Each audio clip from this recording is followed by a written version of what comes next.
Bismillahirrahmanirrahim. Assalamu alaikum wa rahmatullahi wa barakatuh. Hope you all are fine by the grace of Allah subhanahu wa ta'ala. We are here to discuss another lesson. This is about the application of lenses and today our topic is telescope and this is our lesson number 33. अगर आप लोगों ने student telescope को अच्छे तरीके से understand करना है तो उसके लिए ये ज़रूरी है कि आप अपने प्रीवियस लेसन्स को पहले सुन लें अगर आपने नहीं सुना, क्योंकि जब तक कि आपको आपकी लेंसेज और मिरर्स के दरमियान डिफ्रेंशिएशन का पता नहीं होगा और आपको अपनी लेंसेज की डिफरेंट जो केसेस हैं कि कहाँ पर ऑब्जेक्ट होगा, कहाँ पर इमेज बनेगा, क्या क्या क्वालिटी ऑफ इमेज हमें रिक्वायर्ड हैं, हम किस तरह का इमेज किस तरह से बना सकते हैं, अगर इन बातों का आपको नहीं पता तो फिर आपके लिए ये चीज़ें भी समझना थोड़ी सी डिफ़िकल्ट होंगी। तो सबसे पहले आप अपने प्रीवियस लेसन्स को अच्छे तरीके से सुने ताकि आपको आज का टॉपिक भी समझने में आसानी रह सके। स्टूडेंट, टेलीस्कोप की अगर हम बात करें, this is simply the reciprocal of the compound microscope. Compound microscope में भी हमने 2 लेंसेज यूज़ किए थे और टेलीस्कोप में भी हम 2 लेंसेज यूज़ कर रहे हैं।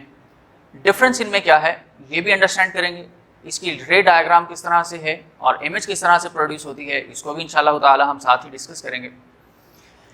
स्टूडेंट, सबसे पहले हम स्टार्ट करेंगे अपने टेलीस्कोप की डेफिनेशन से। So we can simply define the telescope as the instrument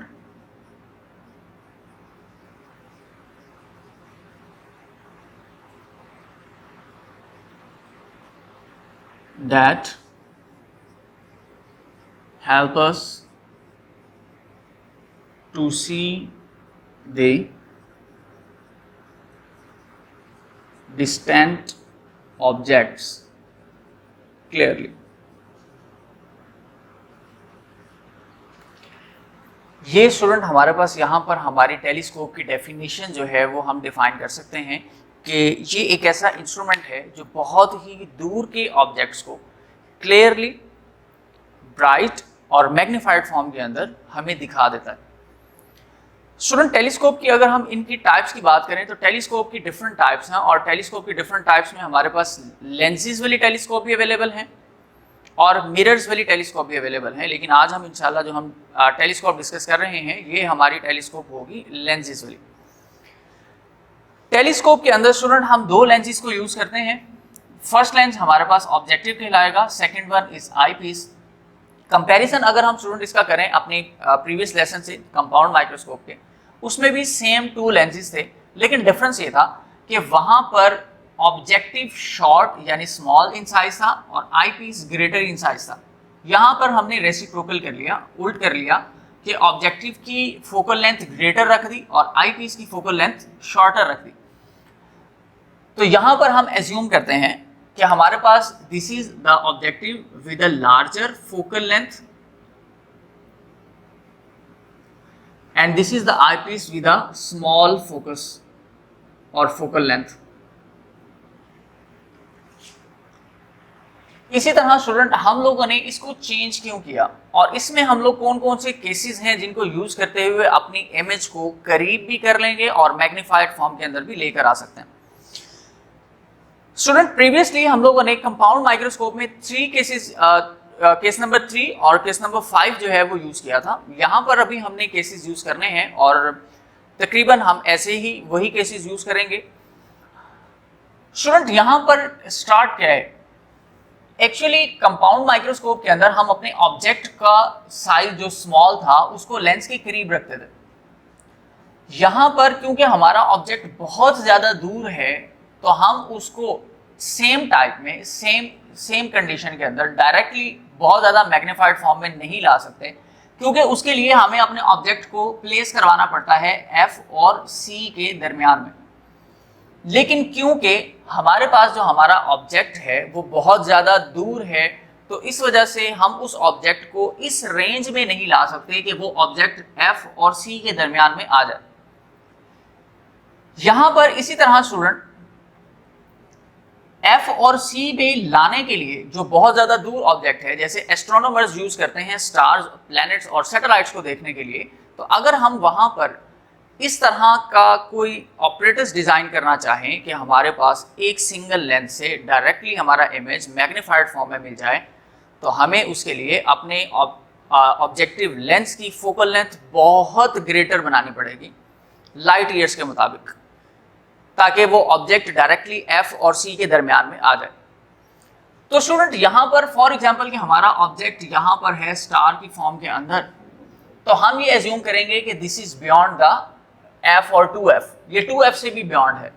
तो जब हम इस केस में आ जाते हैं कि हमारा ऑब्जेक्ट जो है वो 2F से भी बियॉन्ड है, तो स्टूडेंट यहाँ से हमारे पास फॉर एग्जांपल अगर हम एज्यूम करें अपने ऑब्जेक्ट को यहाँ पर, तो यहाँ पर स्टूडेंट्स बनने वाली जो रे डायग्राम्स हैं वो कुछ यूं होंगी। लेट्स सी कि ये हमारे पास बहुत ज़्यादा एक स्मॉल साइज का ऑब्जेक्ट है जो कि स्टार की फॉर्म में है। यहाँ से जो हमारे पास स्टूडेंट रेज निकलती हैं, हम एज्यूम करेंगे किस तरह से पास आउट करेंगे। हम अपने बेसिक रूल्स को याद करेंगे रे डायग्राम की, कि हमारे पास फर्स्ट रूल स्टूडेंट ये है कि हमारी जो फर्स्ट रे डायग्राम है उसमें से फर्स्ट रे जो है वो पहले पैरेलल पास आउट करती है प्रिंसिपल एक्सिस के, and then after the refraction it passes through the focus.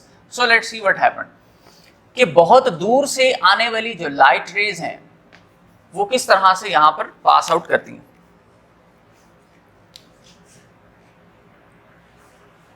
Student हम एज्यूम करते हैं कि हमारी फर्स्ट रे पैरेलल थी प्रिंसिपल एक्सिस के, और इसके बाद ये रिफ्रैक्ट हो जाती है हमारे फोकस से पास होने के बाद, और हमें हमारा इमेज इस डिफरेंट पॉइंट पर मिल जाता है।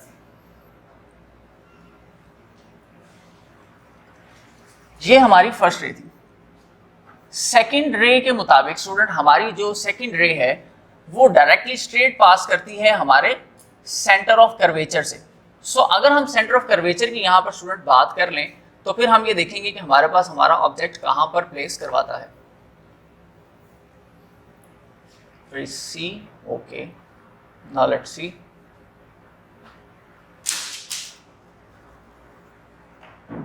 दिस इज, और यहाँ पर स्टूडेंट अगर हम देखें तो हमारा जो ऑब्जेक्ट या ऑब्जेक्ट का बनने वाला इमेज है वो तकरीबन यहाँ पर आकर हमें मिल जाता है इस पॉइंट पर। तो स्टूडेंट इसके अकॉर्डिंग अगर हम देखें तो हमारे पास जो हमारा इमेज है वो तकरीबन यहाँ पर हमें मिल रहा है। हम इसको भी ड्रॉ कर लेते हैं।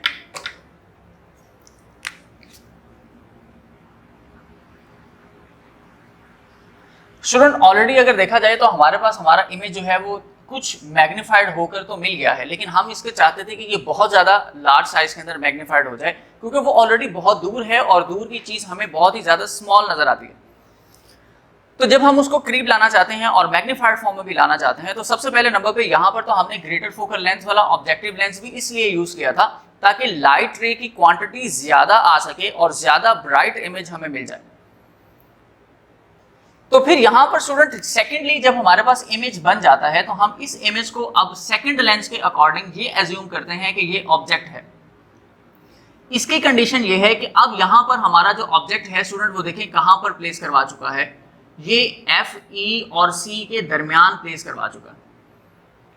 ये हमारा फिफ्थ केस है। तो यहाँ पर जो स्टूडेंट हमारे पास केस यूज हुआ था, दिस इज केस नंबर 1, और यहां पर स्टूडेंट हम यू लिख सकते हैं this is case number 5। Case number 5 के अकॉर्डिंग अगर स्टूडेंट देखा जाए तो हमारे इमेज से दोबारा निकलने वाली रेज हम उनको भी ड्रॉ करते हैं और देखते हैं कि किस तरह से ये हमारे पास एज्यूम होती हैं। सो let's C, first ray it goes parallel and parallel to the principal axis, and after the refraction it passes through the focus of the eyepiece, and same as the second ray is directly passes through the center of curvature of the lens.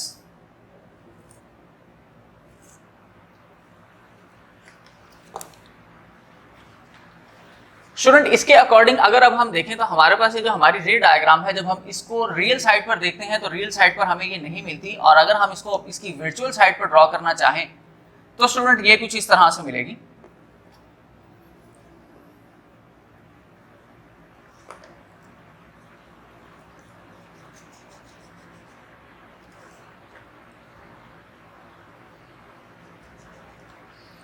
और second रे को भी जब हम draw करते हैं student तो ये भी हमारे पास कुछ इस तरह से मिल जाती है।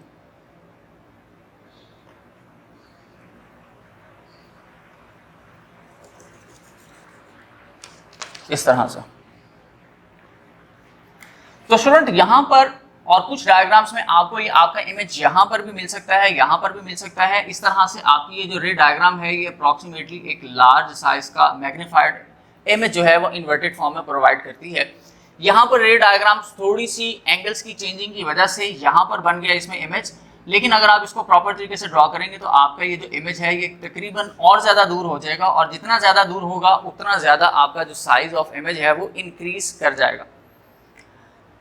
स्टूडेंट यहाँ पर फिर हम ये एज्यूम करते हैं अपनी क्वालिटीज ऑफ इमेज को। क्वालिटीज के अंदर देखा जाए तो इसके अकॉर्डिंग हमारा जो इमेज है बहुत ही ज़्यादा मैग्नीफाइड है। इसकी स्टूडेंट फिर जो क्वालिटीज होंगी हमारे पास इमेज की, हाइट ऑफ इमेज की, ये हमारे पास स्टूडेंट होंगी दिस इज इन्वर्टेड,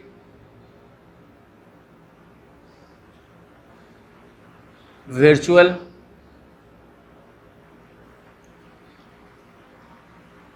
और इसी तरह स्टूडेंट में हम ये कहेंगे मैग्नीफाइड, लार्ज इन साइज। तो ये तीन हमारे पास फाइनल हमारे जो है वो कंक्लूजन होगा हमारी रे डायग्राम का। आपकी साइज पर, आपकी लेंथ पर डिपेंड करता है कि आपका ऑब्जेक्ट कहाँ पर प्लेस्ड है। आपकी रे डायग्राम के अकॉर्डिंग आपकी यहाँ पर इमेज कहाँ पर प्लेस है, जो कि सेकेंडली ऑब्जेक्ट के तौर पर वर्क करता है। उसी के लिहाज से फिर आपकी ये जो रे डायग्राम है ये आपकी इमेज को इंक्रीज करना शुरू कर देती है।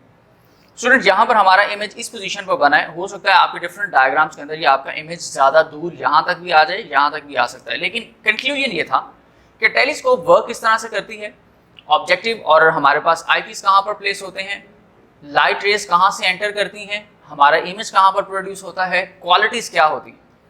तो ये सिंपल, बहुत ही ज़्यादा सिंपल हमारे पास हमारा टेलीस्कोप था। इसके अंदर अगर आप देखें स्टूडेंट तो हमारे पास एक एंगल ये है, this is called the theta, और एक एंगल हमारे पास हमारे इमेज का ये है, this is called the theta bar. इसी तरह हमारी जो फोकल लेंथ है उसके अकॉर्डिंग भी हम इसको क्लासिफाई कर सकते हैं कि what is the focal length for the objective and what is the focal length for the I piece. तो जब हम स्टूडेंट अपनी टेलीस्कोप की मैग्निफिकेशन की बात करते हैं तो मैग्निफिकेशन के लिए हम दो फॉर्मूलाज यहां पर यूज कर सकते हैं। सेम, पहला स्टूडेंट हमारे पास है theta bar over theta, and second one हम यहां पर एक नया ड्रॉ करते हैं according to the focal length which is F O over F E. So ये हमारे पास दो फॉर्मूलाज हैं जिसकी हेल्प से हम अपनी मैग्निफिकेशन ऑफ टेलीस्कोप को भी डिस्कस कर सकते हैं। तो स्टूडेंट यहाँ पर अब इसके अलावा हम दो चीज़ें और डिस्कस करते हैं। एक क्वेश्चन होगा आपके लिए एज एन असाइनमेंट, और सेकंडली हम एक यूजेस को डिस्कस कर लें। तो नॉर्मली हमारे पास यूज इसका ये है कि बहुत ज़्यादा डिस्टेंट ऑब्जेक्ट जो हैं, दूर के ऑब्जेक्ट्स, स्टार्स, प्लैनेट, सैटेलाइट्स और इस तरह के डिफरेंट क्रिस्टल बॉडीज जो हमारे स्पेस में मौजूद हैं, उनको देखने के लिए, या with in the range of earth हमारे पास बहुत ही फार ऑब्जेक्ट्स जो हैं उनको देखने के लिए क्लियरली अच्छे तरीके से हम ये जो इंस्ट्रूमेंट है ये यूज़ करते हैं। क्वेश्चन स्टूडेंट आपके लिए बहुत ही सिंपल सा ये है कि हम लोगों ने जब बात की थी अपनी माइक्रोस्कोप की, तो माइक्रोस्कोप के अंदर हमने दो माइक्रोस्कोप्स डिस्कस की थी। पहली थी हमारे पास सिंपल, और फिर हमने नाम दिया था कंपाउंड का।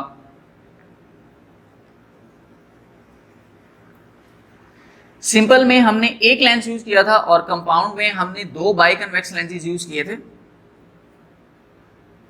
लेकिन जब टेलीस्कोप की बात की गई तो टेलीस्कोप के अंदर हमने सिर्फ डायरेक्टली टेलीस्कोप ऐसी यूज की जिसे हम कंपाउंड का नाम भी दे सकते हैं, जिसके अंदर हमने दो लेंसेज यूज किए हैं। इसमें एक स्मॉल बना लेते हैं और यहां पर स्टूडेंट हम इसको स्मॉल कर देते हैं। यहां पर हमारे पास ये जो सिंपल टेलीस्कोप है इसका कंसेप्ट क्यों नहीं आया, यानी कोई ऐसी टेलीस्कोप डायरेक्टली हमने क्यों नहीं बना ली कि जिसके अंदर हम एक ही लेंस यूज करें और हमारा इमेज बहुत ज्यादा मैग्नीफाइड फॉर्म के अंदर आ जाए। इसका आंसर आप लोगों ने सर्च आउट करना है, और अगर आपको मिल जाए तो वेल एंड गुड, अगर ना मिले तो इंशाल्लाह ताला अपने नेक्स्ट लेसन के स्टार्ट के अंदर मैं आपको इस क्वेश्चन का आंसर जो है वो लाजमी तौर पर बता दूंगा। नेक्स्ट लेक्चर तक के लिए इजाजत दीजिए। इसके अंदर स्टूडेंट सिर्फ और सिर्फ आपका ये लॉन्ग क्वेश्चन है टेलीस्कोप का, जिसके अंदर आप अपनी चीज़ों को इस तरह से डिफाइन कर सकते हैं। First of all you have to write the definition of telescope, simple, then you have to draw the diagram, you have to show the working and construction of telescope. Simply ये दो तीन चीज़ें हैं जिन्हें हम डिफाइन करेंगे और last में मैग्निफिकेशन का फॉर्मूला हम बताते हैं। तो ये इसकी प्रॉपर हेडिंग्स होती हैं, मैं यहाँ लिख भी देता हूँ स्टूडेंट फिर से। डेफिनेशन है, इसकी कंस्ट्रक्शन है, इसकी डायग्राम है और इसकी वर्किंग है, और वर्किंग के बाद स्टूडेंट हम यहाँ पर मैग्निफिकेशन लिखते हैं।